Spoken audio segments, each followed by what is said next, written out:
kalian tonton ya.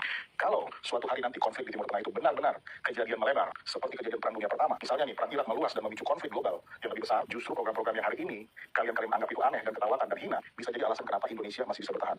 Mari kita lihat gambaran besarnya ya. Dalam beberapa tahun terakhir ini, pemerintah Indonesia itu sebenarnya menjalankan satu pola kebijakan yang sangat jelas, memperkuat pertahanan militer, membangun ketahanan pangan, menjaga energi nasional, memperkuat ekonomi berbasis rakyat. Contohnya banyak, anggaran pertahanan itu meningkat cukup besar. Indonesia itu membeli alutsista baru, jet tempur Rafale, memperkuat industri pertahanan seperti PT Pindad, PT PAL, dan membentuk komponen cadangan. Komca kenapa? Karena dalam skenario konflik global, negara tidak hanya mengandalkan tentara aktif, negara juga butuh cadangan sipil yang bisa dimobilisasi dengan cepat. Indonesia mungkin tidak ikut perang langsung, tapi sebagai negara yang berada di jalur pelayaran dunia seperti Selat Malaka dan Alki, Indonesia itu sangat rentan kena dampak konflik globalnya, gangguan jalur perdagangan, krisis energi, lonjakan harga pangan. Semua itu terjadi tanpa satupun peluru ditembakkan ke wilayah Indonesia.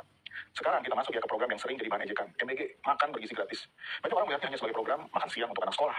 Tapi dari sisi logistik nasional, jaringan dapur MBG itu sebenarnya menciptakan sesuatu yang jauh lebih besar. Bayangkan nih, ribuan dapur yang tersebar di seluruh Indonesia dengan rantai distribusi bahan pangan yang sudah terbentuk. Di dalam situasi krisis nasional, terjadi Perang Dunia Ketiga, jaringan seperti ini bisa jadi berubah fungsi menjadi sistem distribusi makanan darurat dalam skala sangat besar. Artinya, negara sudah punya infrastruktur logistik makanan yang siap digunakan kapan saja. Lalu, food estate yang sering diketahui orang. Program ini sering dikritik karena dianggap proyek gagal. Sebagai kritik memang valid lah, tapi secara strategis, tujuannya jelas, mengurangi ketergantungan Indonesia pada impor pangan. Karena dalam situasi perang global, negara pertama yang panik biasanya bukan yang kekurangan senjata, tapi yang kekurangan makan. Lu pikir Vietnam mau jual berasnya kalau terjadi Perang Dunia Ketiga? Mau jual ke Indonesia? Kagak lah, dia taruh buat dia sendiri nih, program biodiesel dari sawit seperti B35 atau bahkan B50, bertujuan mengurangi ketergantungan pada impor minyak. Makanya kalian yang sering menghina kebun sawit lagi. Hei, kalau terjadi perang, lu pikir kapal tanker Pertamina itu bisa bebas di laut? Lu pikir itu gak bakal dibajak gitu ratusan ribu barrel? Ya enggak lah. Dan yang pasti, negara punya minyak itu gak bakal jual dia buat diri dia sendiri. Kalau bahan bakar gak ada, susah kita mau kemana-mana. Tapi kalau ada minyak, biodiesel dari sawit, paling tidak Indonesia lebih aman. Karena Indonesia masih punya alternatif energi sendiri. Kemudian ada koperasi merah putih dan jaringan ekonomi desa. Banyak orang anggap ini sekedar program ekonomi kerakyatan biasa.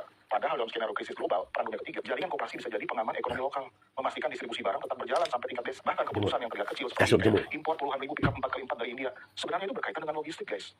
Kendaraan seperti itu sangat penting untuk distribusi barang ke daerah terpencil jika terjadi gangguan transportasi besar. Sekarang ini enak, tidak ada perang. Gubernur lu itu nambahin jalan tiap bulan, tiap tahun jalannya ditambah. Tapi kalau terjadi perang berkepanjangan, lu pikir gubernur mau nambah jalan? Kagak ada duitnya. Jalan itu pasti rusak, guys. Yang bisa lewat itu cuma pickup 4x4 beli dari India. India itu negara sahabat, supply spare part, paling lebih aman dari sana. Nih belum lagi nih pembangunan desa nelayan di banyak wilayah pesisir. Selain meningkatkan ekonomi nelayan, desa-desa ini juga berfungsi sebagai lapisan awal pengawasan wilayah laut Indonesia. Karena dalam konflik Indo-Pasifik, wilayah laut itu justru jadi titik paling sensitif. Jadi pertanyaannya, apakah semua kebijakan ini pasti sempurna? Tidak. Apakah semuanya pasti berhasil? Belum tentu. Tapi kalau kalian melihatnya dari perspektif geopolitik yang lebih besar, pola kebijakannya sebenarnya sudah cukup jelas.